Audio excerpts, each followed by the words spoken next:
Okay, so I'm incredibly jealous right now, and I'm about to make you feel the same. Are you ready? So there was a actual gameplay demo of Monster Hunter Wilds at Summer Games Fest, and many people have seen it in action. That's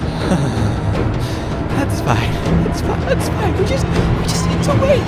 The good news is, however, that from this we know so many more juicy details that go to show that Monster Hunter Wilds is shaping up to be a true sequel to Monster Hunter World, but turned up to 11 in every way. A masterpiece in the making, Capcom's biggest ever game with a level of detail and quality execution that is going to absolutely knock our proverbial and real socks off. So, yeah, I have been furiously absorbing every little bit of information from every article, video, post, everything everywhere, and now I will let you guys in on everything important we have learnt, and oh my god, your socks are already gone, but hold on to your hats. Alright, let's begin then. They got to see a doshaguma hunt. And I should say it was look at it only, so there's no new visuals, there's no gameplay to actually show you or anything like that, so, you know, you've just got trailery stuff while I talk, but yeah, listen to all of thisness.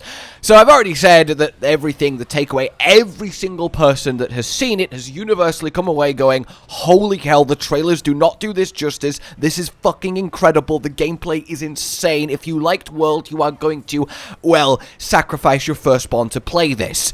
And that is exactly what we want to hear. So the actual map itself is incredibly detailed, like the literal map. You open the map, it's like a 3D projection of the layers of the zone. There's lots of vertical, up and down, there is big open spaces, and lots of monsters. It also confirms that the actual zones themselves are massive, like 3 times the size of the base Monster Hunter World zones, which is ridiculous, but yes, there will be locales, it's not full open world. However, we will expand on that in a moment. So, you simply just choose the monster you want to hunt, like, literally, and then your secret will go take you to it. That's why it avoids herds automatically. It's not really a combat thing, it's just so it can accurately get you to the monster you want to hunt without it being annoying. It will do its jumping over rocky terrain and gliding along. It's essentially fast travel but physically on the secret. Obviously you control it too, but that's how you actually get to the monster you want to hunt.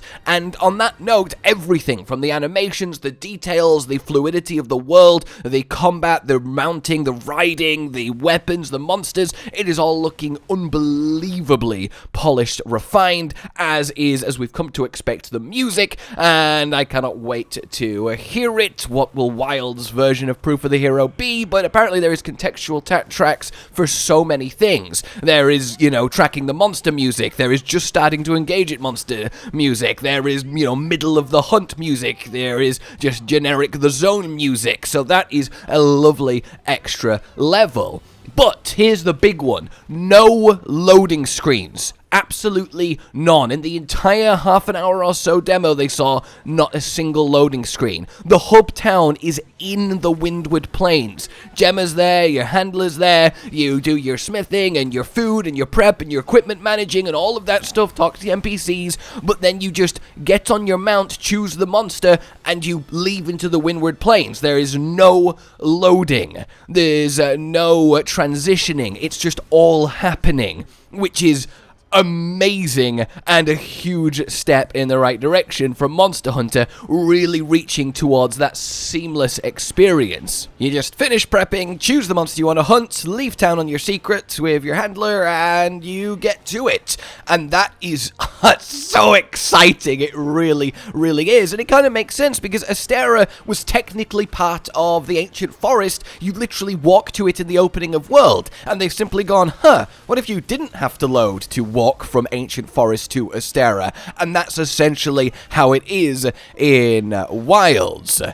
Now, you can use your slinger, the ranged slinger, to at range gather slinger ammo, but you can also use it at range to gather materials, which is really nice and just a good bit of quality of life, but very fun. And I was indeed right with the speculation that the various NPCs we saw that relate to the mystery kid in the trailer is a village of locals that actually live in the Windward Plain and know how to operate here. They farm monsters, they produce, well, produce, and they can give you information. They even can tell when the weather is going to do its sandstorminess and will give you a warning so you can work with it. And indeed, what's available during the weather cycles is going to change. From monsters being out, there's only thunderbugs when it's storming, which makes sense, but actual materials you can find too, so making sure you choose or at least aim for and get something done in each particular stage of weather across the locales is going to be very, very important. Apparently the charm and the fun of Monster Hunter is still there. Even these, you know, Forbidden Lands, long-lost people living in this harsh environment village are still making Monster Hunter puns, so I think that is very, very important. But the actual, like, raw nature and living, breathing this, like being able to go to this town and see them farming monsters and making stuff, and it just feels like detail is the word of the day. The absolute jam-packedness, which is a word now, of everything going on here cannot be overstated. Even something like endemic life, you can watch a bird apparently make a nest, have chicks, and just go through its full cycle, which is just the most gorgeous music to mine ears, and I just hope we can still capture them and have them as pets. Yeah, I'm sure the chicks will be fine without the parent, okay? Then we have ourselves confirmation that yes, as we thought we might, you can have portable tents. Part of your secret, you can just set them up, you can eat, you can change your equipment. I hope that doesn't include restocking on items, because why would you have infinite items packed into your secret pouch? But still, we can indeed do that on the fly. There is regular camps that you can teleport to that are around the place in fixed locations, but you do need to look after them. They can supposedly be destroyed by monsters, which is really nice too. Again, like the Kuliyaku that attacks the camp in the intro for him in World, but if that's just a regular gameplay mechanic to keep on top of. Hopefully it's not too annoying to deal with, or it doesn't happen too regularly, as I could see it being that way, but it's a lovely element of, again, I'm going to keep saying it, detail. Then we have just a note that, yeah, as always, the food in Monster Hunter is looking absolutely fabulous, more so than ever. We have mantles confirmed returning. At a minimum, the ghillie mantle is there, which is very poignant because there is a new sneak attack mechanic, where if you do get to have an opening attack on an unsuspecting monster, you will do a special big damaging move with your weapon, which I think is really, really nice. So, we're going to actually get to the hunt, and alpha monsters are confirmed a thing, the leaders of these packs, and in the doshaguma's case, it is the big boy. He is noticeably larger and more aggressive than the rest, and the goal is to separate him from his herd, so you can focus on actually hunting him. So, you attack him, you can have the brawl in the herd with all the monsters around you, everything going crazy, the weather changing, and apparently that is deliciously chaotic, though it is that chaos that is why the palico actually is voiced now, so it can yell warnings and tell you what's going on and things you might not notice, because with so much happening, you can't really just read pop-up text on the little right of your screen like we are used to from palicos, which when framed that way is actually quite nice. And again, the frequency is important, and again, I'm sure you can change it, but with that context, it does make sense why he's yelling stuff out, because yeah, you can easily see why these hunts might get ridiculously just everything going on, and you're trying your best to pay attention to it.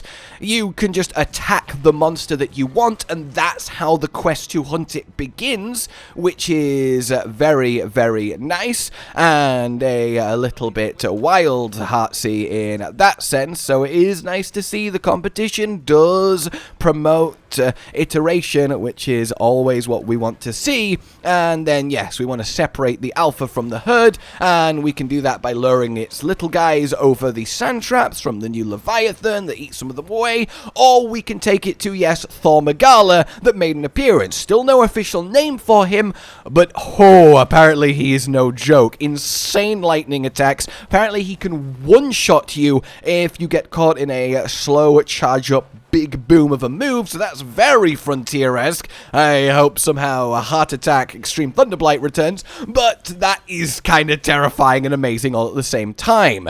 He has ridiculous attacks and is tied to the lightning phase of the Windward Plains, and shouldn't show up outside of that, although apparently he did in at least one person's experience. Then Turf Wars, of course, as we knew, are definitely back, but yeah, they are definitely back. There is one between Thor, Magala, and doshaguma, and doshaguma does not fare very well. In fact, luring doshaguma to Thor Magala is a very viable way to help hunt it. And it would seem that Thor Magala isn't the flagship. The takeaway seems to be just the apex of the Windward Plains, though I guess the theory that each of the new zones' apex is a combined Fated Forest flagship still is technically possible, but yeah, he's definitely, from the looks, not the flagship at a minimum. So, my god, what is the actual flagship gonna look like? Then we get actually quite a big deal. If you call in SOS for extra hunter help and you are offline, you will get a team of NPC hunters hunting with you. So yes, Frontier and then Sunbreak, but even more seamless in that it just summons 3 random NPC hunters to fight with you, so it adds that level of accessibility, which is actually really nice and a cool little detail. If you're online, obviously it will open up to real players that will join, but that's very fun. NPC hunters are confirmed now in Wilds. Then we have the actual lightning storms themselves that are supposedly just, I mean, we've seen them in the trailers, to be fair. Yeah, a visual treat. They add a real element of danger and intenseness to what's happening, both you and the monster having to deal with it. And then we get an actual name for the greatsword in the mouth back and forth aspect of focus mode. It is called a power clash, and it's something that can regularly happen that you can win with your end of it and create an opportunity. We also have mounts, of course. They are continuing, as it is a core mechanic of Monster Hunter, but we have new finishing animations on the mounts, and that's really nice too. A little bit more on focus mode, in that you will be attacking kind of where the camera is facing, and it almost gives you an aimer, like when you can aim your bug on Insect Glaive, or when you aim in on the bow, but with all of the weapons. Essentially a way to direct the flow of your combat while focusing on your move choice and other things. The cinematic goal to create those moments while hunting certainly seems to be, yes, the right interpretation of what we've seen of the trailers and what they want, but they have stressed in interviews given around this that they're not going to take away from the actual, quality of the raw hunting gameplay we come to expect. That, by all accounts, is better than ever, but they want to add that element of wow when that perfect clash between you and the monster happens, and I am all for that. Hell, even small monsters can grab and sort of swarm grab Turf War the player like they can the large monsters, which is just wonderful. Little things like you can place barrel bombs and now pick them back up and move them if you no longer like where they are is just lovely quality of life, or one of those things that makes you think, why wasn't it all like that? We've got the wounds then that are part of focus mode. They just appear naturally as you attack the monster. You can then either just keep attacking and eventually you will detonate the wound for bonus damage, or you can use a focus mode special attack to destroy the wound with the extra finisher, like the big scrapey slice on the greatsword. You've got behemoth-esque sort of threat that will tell you if the large monster is after you specifically, which is a nice little bit of info to know, though you could argue that perhaps that's too much info to know. I'm not sure how I feel about that one. I'll have to see how it's actually visualized. But when you are being chased by herds and you're trying to lure one away, knowing which one is actually chasing who, I can see being almost a required bit of information there. In any case then, yeah, all the locales are confirmed to have these weather phases. We sort of knew that, but it's good to see it. The Windward Plains has 3, your standard sandy desert, your stormy everything's going to hell, and then immediately after that where the sand gets swept away and we have this more bountiful green, everything's lush and life in this 3-stage cycle, which is really, really neat. And imagining that across the other maps, yeah, I'm all for it. I just hope that it's not too difficult to be in the one that you want to be in for monsters to hunt and materials to gather, and that they don't happen too frequently. You don't want storms every 3 minutes while hunting, you want each cycle to be an appreciable amount of of time to really soak it in, and then when it suddenly changes to be an actual, oh my god, like it can catch you off guard, not just constant shifting. And given there's no loading screens and you're just seamlessly hunting back and forth between the hub town while these cycles are going, getting that pacing right is a really, really big deal. Then we have the hunting horn, which is going back to its more world-esque roots, but with, of course, new changes. Bowguns have apparently got the most changes and are very, very different, improved. We've got lots of new attacks on the greatsword that have been confirmed. We've seen a lot of them in the trailers, but that makes me very, very happy. Dual blades and longsword are looking good too. They were in a couple of the demos, and I don't know how you're going to feel about this one. But when you carve the monster, you can no longer phase into its body, make a monster house and carve from the inside. It's a physical corpse that you bump into. I know. Oh my, Cotton is going to be devastated. Talking of devastating Cotton, they haven't made playing through the story in multiplayer completely seamless yet, but they have made it a lot better. It's something they've had in mind and have said they are trying to make it as easy as it can be. So most of the game you can seamlessly play through in multiplayer, and then where you can't, it will sort of automatically do it for you from what they're saying. So you know how it would be, okay, let's both load into a separate quest, watch the cutscene, now you leave and then you join my quest, as it was in World. That process seems like it will still need to happen sometimes, but the game will do it almost automatically for you with who you're playing it through, so that's still definitely an improvement. And then once you are finished the hunt, you don't load back out of it. There's no, like, the timer, you're done, back to hub, the monster's just dead, you carve, get your rewards, well done, and now you are where you are in the Windward Plains. You can either teleport back or run back to the in-map hub, do some blacksmithing, or just go attack/target another monster and do another hunt. I do wonder how story hunts will weave into this seamless no loading, and how you'll progress the story, get to new monsters, get to the key quests and so on, but I have every faith that it will be done very, very well. Just as now, having heard and read and seen people's impressions, yeah, I really do think the trailers aren't doing it justice, and that the raw actual hunting world interaction monster combat is everything we could want from a true successor to World in both detail, scope, and just pure badass fun. And essentially, there's no need to be worried, alright? If you at all were, I wasn't, I have the faith, but now hearing all this, yeah, wow. Okay, so I realized that was a lot. I really wanted to condense it, rattle it off point for point, not have it all meander and stuff, and I think that is valuable to just have everything condensed, what we know, what is new right here, and it's a lot, and it's a lot of good, and I hope you very much are enjoying it as much as I am. Let me know if there's anything specific you want a more detailed answer on, and I will try and give it from what I have learnt. But yeah, it's really cool that people got to see it. I appreciate them all sharing their thoughts, and it's been really fun condensing them from all of the sources down for you guys. I hope you like this, and indeed, if you did like this, subscribe for more, consider supporting the future of the channel on Patreon down below, and until we meet again, a goodbye. Josh, Cotton, and Hollow with the videos, dropping the humor like a hammer on your tippy toes, bringing entertainment on a daily arrangement to take our insanity and turn it into entertainment. Yes, I said entertainment twice, to reiterate that it is nice to look into your faces on a mostly daily basis when you let us in your homes to make the whole world a stage. Goodbye.